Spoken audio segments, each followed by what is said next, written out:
কোথায় আসছি আমরা? পালের চরে। কোথায় যাব আমরা? আমাদের ঘরে যাব। কি করবে আজকে গিয়ে? হ্যাঁ, চাষ করবে। আচ্ছা চলো। কে কে আসছে বলো তো? বাবা, আমি। দাদার কথা বললো না? দর্শক, আমি যে জমিটিতে দাঁড়িয়ে আছি এই জমির যে মালিক আমাদের জুলহাস মাবদুর ভাই, আমার নিকটতম প্রতিবেশী। প্রতিদিন দুই একবার দেখা হয়। জুলহাস ভাই আছেন কেমন? আছি ইনশাল্লাহ, আল্লাহর রাসূলের দোয়ায় ভালোই। আচ্ছা, তো জমি তো অনেকদিন ধরে চাষাবাদ করতেছেন। আপনি যে পরিশ্রম করেন, শুধু বাঁচছেন যে বাড়ির কাছে আপনার। হ্যাঁ, বাড়ির কাছের জন্য একটু সুবিধা হয়েছে। সুবিধা। তো এখানে আমরা যে জমিতে দাঁড়িয়ে আছি, কয় বিঘা এটা? এটা আছে 5 বিঘা। আপনি জানেন তো আমি বড় হয়েছি নদীর ওই পার, তো এই জন্য আলু সম্বন্ধে আমার একটা ধারণা আছে, কারণ ওই পারে আলু বেশি হয়। হ্যাঁ, বিক্রমপুরে আলু বেশি হয়। তো এই জমিতে আসার পর আমি ওনাদেরকে বললাম যে এই জমিতে আলু ভালো হইতো। কয় হ্যাঁ ভালো বলছে। আলু ভালো হইতো। এটা আলুর জমি না? জি, আলুর জমি। তো ভুট্টা রোপণ করতেছেন কেন? ভুট্টা রোপণ করতেছি, ব্যাপার হচ্ছে আলুর হইল পাঠি হইলে এই যে দেখাইলাম কিছুক্ষণ আগে, এরাই বছর প্রথম আইসে রন্ধ্রে ঢোকে নেই। সরষাটা করি, এটার থেকে ভুট্টা রোপণ ভালো হয় আমাদের, মানে ব্যবসার লাভ ভালো হয়। আচ্ছা, এই 5 বিঘা জমি তো আপনি চাষ করে নিয়েছেন। জি। কয় চাষ দিয়েছেন? 3 চাষ দিচ্ছি। তো চাষ আরেকটা লাখ, মোটামুটি 3 চাষে খরচ কত হলো তাহলে?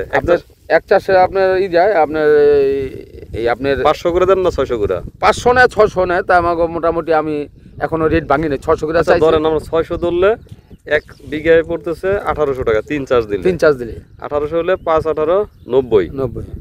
তাহলে হয়তো যে 9000 টাকা, 10,000 টাকা, 10,000 টাকা চাষের দরে। তারপরে বীজ দিয়েছেন কয় কেজি? বীজ দিছি আপনার 11 কেজি।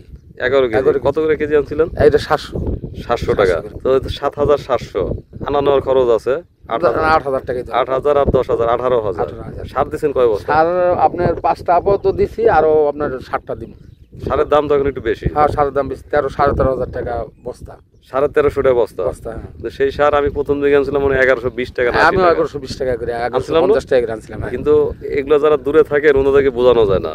যে আপনি জানেন আমাদের সঙ্গে ভাই ব্রাদার কাজ করে, দেশের বাইরে অনেকে থাকেন, তো এগুলো করতে হয় আগায় করতে হয়, কারণ তখন আনতে সুবিধা হয়, নৌকা থাকে।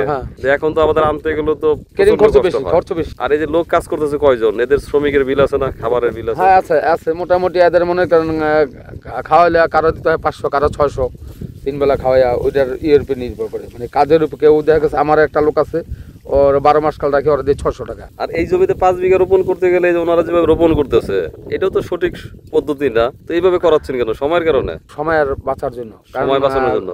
লোক আমি ছিল, এগুলো কন্টেকে দিয়ে দিছি, কারণ আমার যে লোক, ওই লোক আসে নাই। অনেক ভাইগো পাইয়া আমি অনেক কাজটা অল্পতে মানে শেষ করে নিতে আসি। চাষও আরেকটা লাগতো, কারণ আমি তো এই ভুট্টাটা, এরা চাষ সম্বন্ধে অভিজ্ঞতা আছে, তো যারা লাগাইতে আছে আমার থেকে আরো ভালো অভিজ্ঞতা এরা। তাহলে 5 জনের কন্টাকে কত দিচ্ছেন? এরা 5,000 চাইছে, হয়তো দেখা গেছে 500 কম দিলে লোন নিয়েছে, 5,000 টাকা ইয়েছে। আমাদের মনির ভাই রোপণ করছে, আমি দেখলাম চারা বের হয়ে গেছে, শুধু মাটির মধ্যে গেঁথে রাখছে। তো ওইটা চেয়ে তো আপনারটা মনে ভালো হবে। হ্যাঁ, আমারটা ওইটা। তবে কি, ভুট্টাটা মূলত কাতি মাসে চাষ করলে ফলনটা বেশি হয়। যত দেরি হইব তত মানে ফলনটা কম হইব। তাই? হ্যাঁ। কিন্তু আমার সঙ্গে যাদের আলাপ হয়েছে বলছে যে ভুট্টা অগ্রহণ মাসের প্রথম দিকে বুনলে বেশি ভালো হয়, যে কারণে আমরা আর আগাই নেই। জমিন তো জায়গা আছে আমার আগেই। হ্যাঁ, এই জমি তো অনেক আগে যাচ্ছে, কি করতে পারিনি, মানে লোকও জোগাড় করতে পারিনি। এই কারণে হলে বেশি প্যাঁচ খেয়ে গেছে। আর আমাদের সমস্যা কি হয়েছে জানেন তো, আমাদের ঘর ছিল না।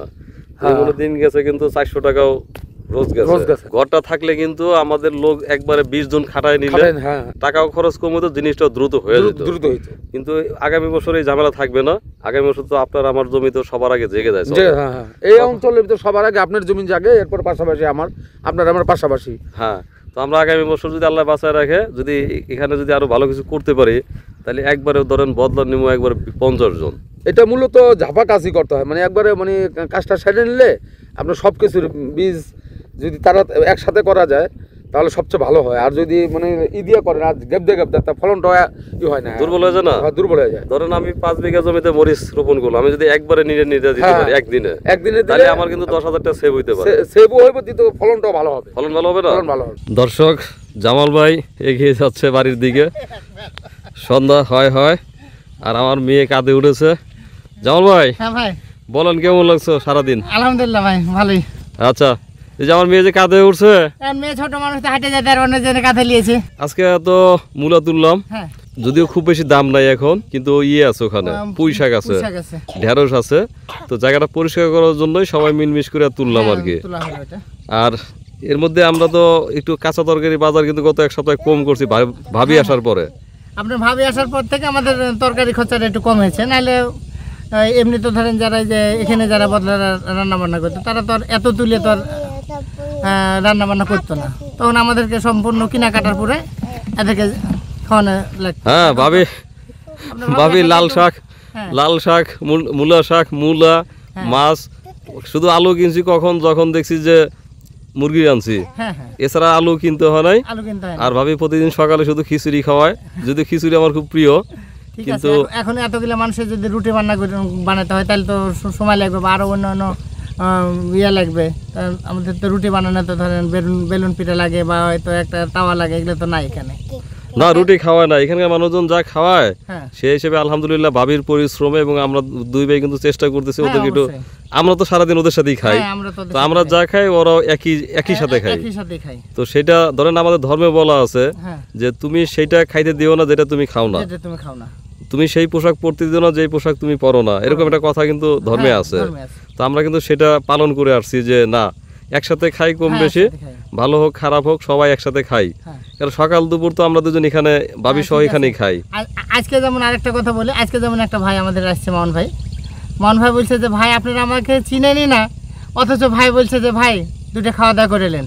আমি আজকে হঠাৎ দেখছি ভাই আপনাদের ব্যবহার দেখে আমাদেরকে খুবই ভালো লেগেছে। আচ্ছা একটু বলি, ভিডিওর কমেন্টস আমাকে বলছে যে ভাই আমি আপনাদের ওখানে কাজ করতে চাই। আচ্ছা ভাই, তো আমি বললাম যে ঠিক আছে আসেন। তো আমার নাম্বার চাইছে, আমি আমার নাম্বার দিই নেই, কেন এই নাম্বার নিয়ে অনেকক্ষণ কথা বলতে গেলে সময় নষ্ট হয়, তো যে কারণে আমি আর নাম্বার এখন দেই না। দেখি যে হঠাৎ করে দিয়ে চলেই আসছে, চলে আসার পর আমি বললাম ভাই তাহলে কি ইয়ে করেন, ফ্রেশ হয়ে খাওয়া দাওয়া করেন। তো বললো যে ভাই আমি হোটেলে খাইছি, পালেশ্বর বাজারে খাইছি। উনি মনে করেছে যে আমাদের এখানে কোনো খাওয়া দাওয়ার হয়তো ব্যবস্থা নাই। তারপর আবার কিছুক্ষণ পর আপনি আবার খেত দেখে আসলেন, আইসা আবার সেম কথাই বলছেন। তখন আর মনটা হয়তো খুশি হয়েছে যে না, যে দুই আপনাদের ব্যবহার খুবই ভালো লেগেছে, মানে দুইজন একই কথা বলছি যে রেস্ট নিয়ে খাওয়া দাওয়া করেন। এখন তাকে আমি বললাম যে আমরা তো আসলে ভ্যারাইটিস কাজ করি, তো আপনি যদি কাজ করতে পারেন করেন, আমাদের কোনো সমস্যা নাই। এখন কতটুকু পারবে, আমাদের সারা বছরই মানুষজন লাগবে, হয়তো দেখা গেল সে যদি কাজ করতে পারে আমাদের জন্য কোনো সমস্যা নেই, আলহামদুলিল্লাহ সে আসুক থাকুক কাজ করুক। এখন কতটুকু পারবে সেটা দেখার বিষয়। এটাই।